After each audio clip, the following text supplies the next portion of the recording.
Hi, I'm Linda Gunn, and I'm a brand new friend of Jeanne Bice's, and I was lucky enough to meet her through her son Tim and his wife Karen, who are good friends of mine. So my Christmas story was I was working with the Junior League, and I saw the need for a Christmas party because one of our after-school care programs did not have a Christmas party. They didn't have any gifts.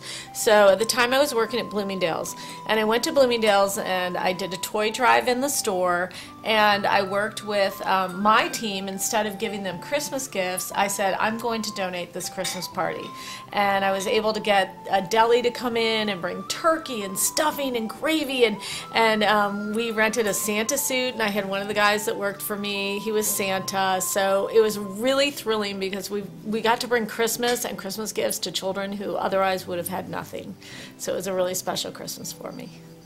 You know, I in terms of my Christmas story, it's kind of about me, which I hate to be narcissistic, but I remember growing up that not only Christmas, but more Christmas than my birthday, that I have so much energy and excitement in me that every Christmas I would end up being sick because I got myself so worked up over how exciting and all the surprises and the sparkle and glitter of the holiday. So, but I grew up and I'm no longer sick. So. And you make Christmas very special And every Christmas is very special. That's great. Very special. Thank you. Hi, I'm Jane Barkley, and I have known Jeanne forever. We come from the same special college town, Ripon, Wisconsin. And I do have a special Christmas story because everything is special to me around Christmas. And I had 3 little kids. And one year, the room was full of presents. Just incredible. And they were unwrapping. And finally, my daughter said, "Is that all there is?" I thought, something has to change. I mean, they're little kids. So the next year, what we did is I had them bake cookies, make things. It took us a month. And then on Christmas Eve day, we went around to all these people and delivered these gifts. And we went to people that just didn't have family or whatever, and they saw the joy in giving. And that changed our Christmas. And my girls are doing the same with theirs, whether it be a cookie or whatever. And that was probably a change. It was the best Christmas we ever had. Hello, my name is Sherry Husbo. I've known Jeanne since I moved to Ripon, and I took bridge lessons from her. And you used to live across the street from me. Yes, I did, yes. But it's my Christmas memories, they just keep getting better. I have grandchildren now from the ages of 6 months to one who's just turned 11, and it's so fun. And some of my children are in-law, daughters-in-laws and so forth, and my sons sometimes have to work, but when we can all be together and have all the kids together, it is just so special. It's just what I always had wanted. It's wonderful. You're living your dream come true. That's my dream love come that. true. I love that. Everybody, I wish that for everyone at Christmas. That's terrific. So Merry Christmas to everyone. My name is Kate Sheridan, and I am Jeanne Bice's assistant. And I've been working with Jeanne for 4 years, but have known her son and daughter-in-law for Karen and I have known each other for over 22, 23 years. 24 years. 26. So the theme right now, I can get the drift on the Christmas stories, is definitely about giving and giving back, and that's a big part of my family. And every year, as probably 10 years old to 20 years old, we used to go to Mexico, and we would have to take everything down to Mexico because at the time you couldn't drink the water, and we had to wash all the vegetables and everything, prepare everything ahead of time. And my father's philosophy really throughout life, but especially at the Christmas season, was to give back. And everything that we took down, we also took down an extra turkey and extra everything for a dinner for a family. And once we would get to Mexico, we would all go out and we would try to find a family that was in need. And so every year, for a good 10 to 12 years, we would take a different family a Christmas dinner. And his philosophy was passed down to all 6 kids. And every single Christmas, that was the most important, was definitely giving back and helping those who don't have as much as we have. and to this day, that's still my philosophy. Well, and I think what makes that special, Kate, is that you were from a very big family. Yeah. And your father was in the Air Force, and you probably didn't have a lot of extra money all the time.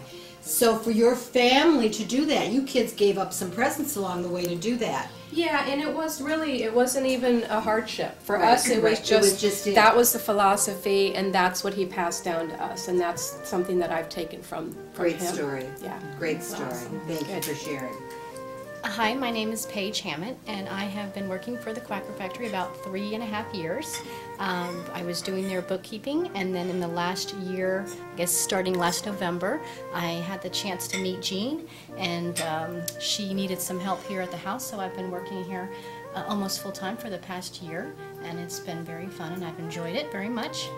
A memorable Christmas for me is actually when I was a little girl. I was about 10 or 11, and the tradition in my house was that on Christmas Eve, my parents had their friends come over, and we had a nice meal, and everyone had, it was just a lot of fun, and had cookies and dessert, and then the kids were required to go right to bed.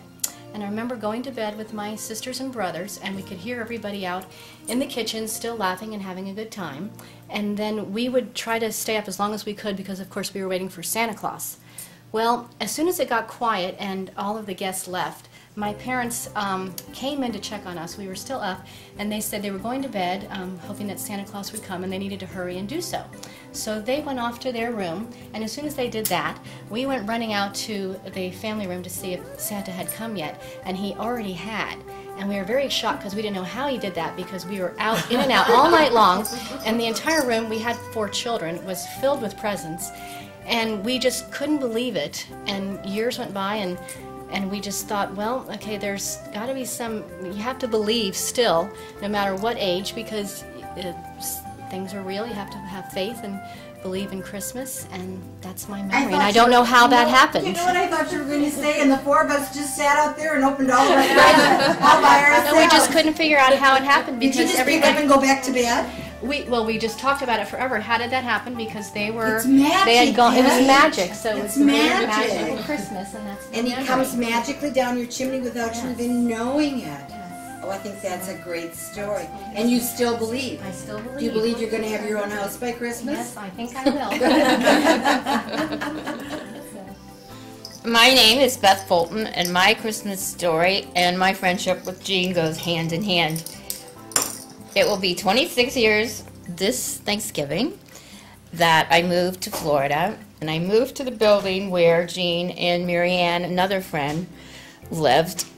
And being that it was a holiday season, just moved, didn't know where anything was, didn't have a Christmas tree, I went to the garbage can at the condominium and found this lady's, or didn't know whose it were at the time, boughs from her tree, her Christmas tree. So I took them and I decorated my patio as my Christmas tree. And then there was a knock on the door, and that was Jeanne.